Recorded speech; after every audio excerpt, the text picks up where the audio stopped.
It was a real back and forth about who would be on this mission, who wouldn't be on this mission.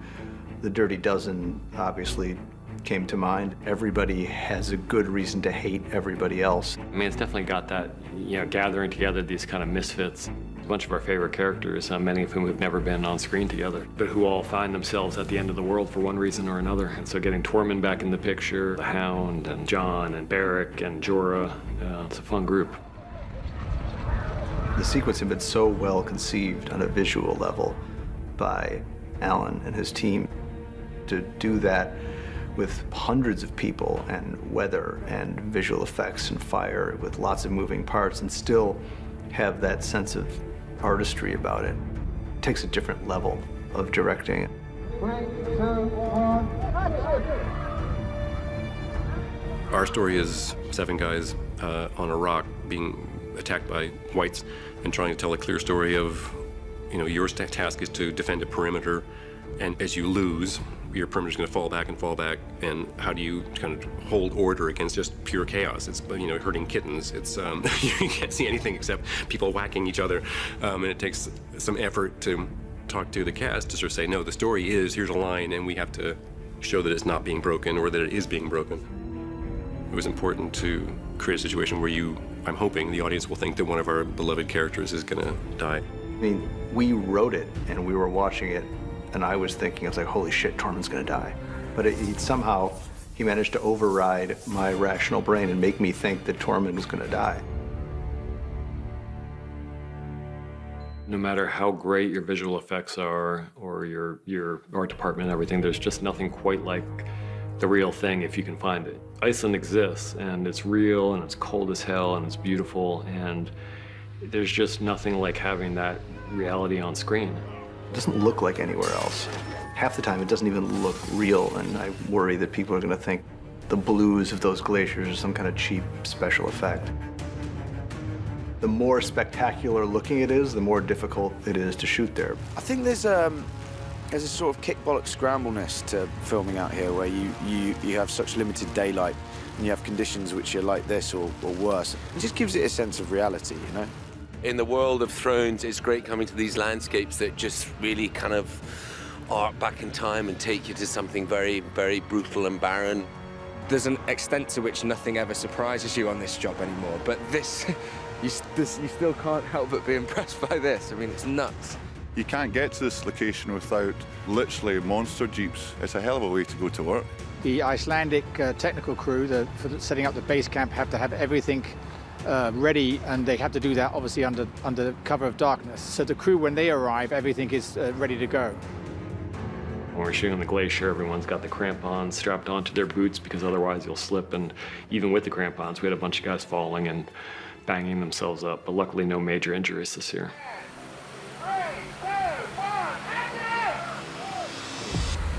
What we had to go through to get the zombie polar bear was writing the zombie polar bear into every season of the show for about 4 seasons. We thought they'd be so excited to do a zombie bear, and it's kind of like, oh my God, they're serious about doing this fucking zombie bear. Only to have Bernie and the visual effects guys tell us in the nicest possible way, fuck you, we cannot afford a zombie polar bear. This year made perfect sense that you could have one of these things out there, and we really put our 4 feet down and we said, God damn it, we want a zombie polar bear.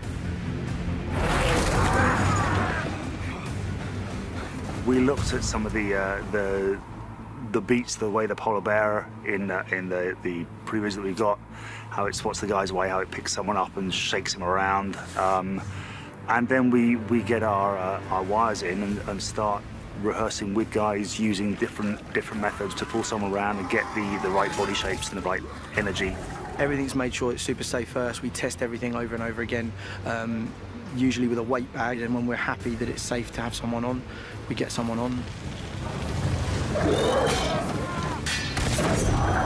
We were holding the flaming sword in the jaws of this thing, so the big guy was able to move the head around, which was something for our actor on the floor to work against.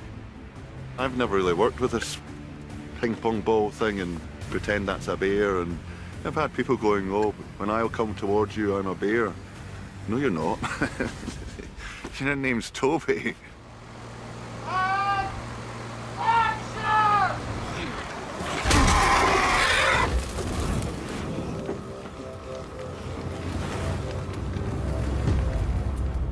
most of the heavy lifting of the sequence, that was all in Wolf Hill Quarry in Belfast. It's one of those things where, you know, when you film something in another location and then you're responsible for finishing that location off somewhere else, you have to really do your homework and try and make sure that you match it as best you can so that then Alan would have an entrance for the characters. When you stand up on the top and look down, it was like we were building, I don't know, an airport or something. The scale of it is enormous.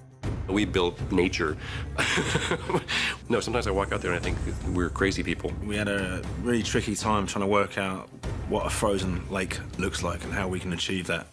And that went from a compacted quarry floor to putting concrete down to a nice flat finish, and then there had to be hues of colour that had to be added to that. Then we had to work out how the ice would look, trying to make that look three-dimensional and as if it was transparent ice. All these things are really, really tricky. Stop!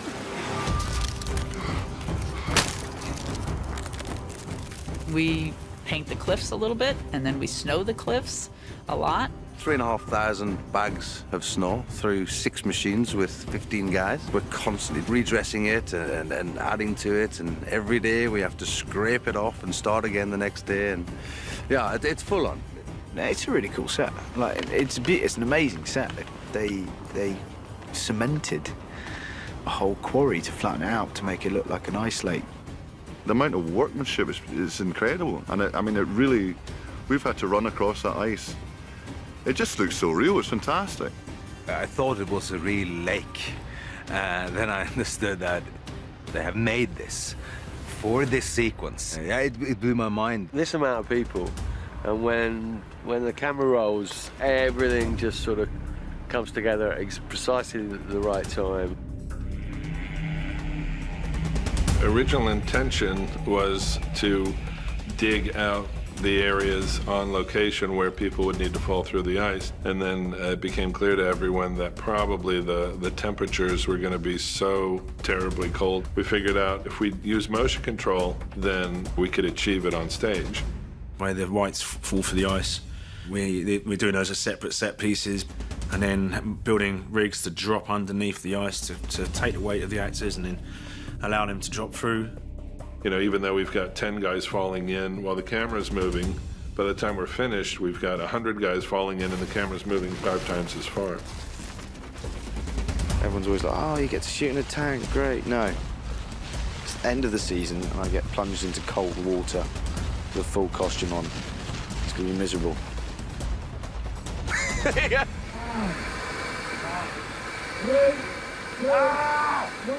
When you're in the middle of a fight, you need to have all your adrenaline on a maximum. So I had to be pumped up and ready in 5 to 10 seconds and then calm the fuck down very fast. You've got to loosen up, you've got to be ready for a fight. With a big Norwegian and we're both looking at you, ah! Ah! Ah! Even the extras are so into it. They're ah! One of our heroes gets chased to the top of the island. The higher edge is about 11 foot from the frozen lake. Big trust thing because I'm falling into the guys. The guys are catching me off the end of the rock, opposed to where you'd normally do falls into boxes or an airbag.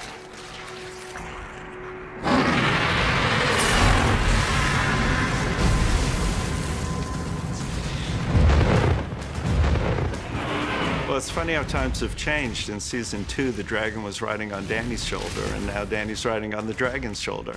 And when Danny gets on and off the dragon, it's sort of like wheeling up the stairs to a 747. We've modeled the dragon and then laser cut this full-scale giant piece of polystyrene to create a section of the dragon's back that is living on the island at the frozen lake. I've got a bit of climbing to do on that contraption with a person on my shoulder. I just hope I can do it. Well, I've never flown a dragon before. I'm sure we'll be fine, just hang on. This year, things are a little bit beefier. We have a bigger motion base, we have a bigger buck. It's a lot harder, especially for Amelia. It's one thing to act in a room with somebody and to draw on your considerable resources as an actor. It's another thing to have a situation that's supposed to incorporate the same level of emotion, but in the most artificial environment you can possibly imagine. It's the opposite of walking in costume through Iceland. You know, the harder the challenge, the more I relish it. But this really, you're like, can I just even maybe have like, you know, like a screen with like clouds or something? Like, I've never flown on a dragon. And to just harness that power, can you even imagine? The fire column slicing the ice, we wanted to make sure that it looked like a cutting torch, and it's exploding the ice, atomizing the ice immediately. So we worked with Sam's team again, and when you see it, you know, it really is awesome.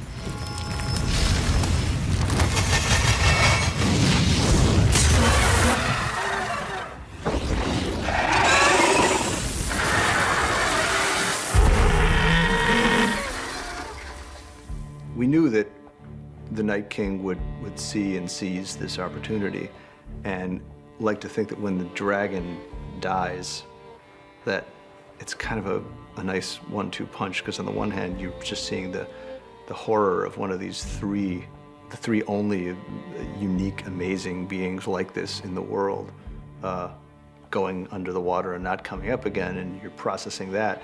Then you're processing something that's even worse, which is when it comes back out from under the water again. The eyes of the White Walkers and the Whites have been such a prominent feature of the show, and a lot of work has gone into the specifics of how the eyes look, and to see that hopefully iconic image at this point blown up to the size of, you know, a beach ball, that seemed like it was an inherently crowd-pleasingly oh shit moment for everybody.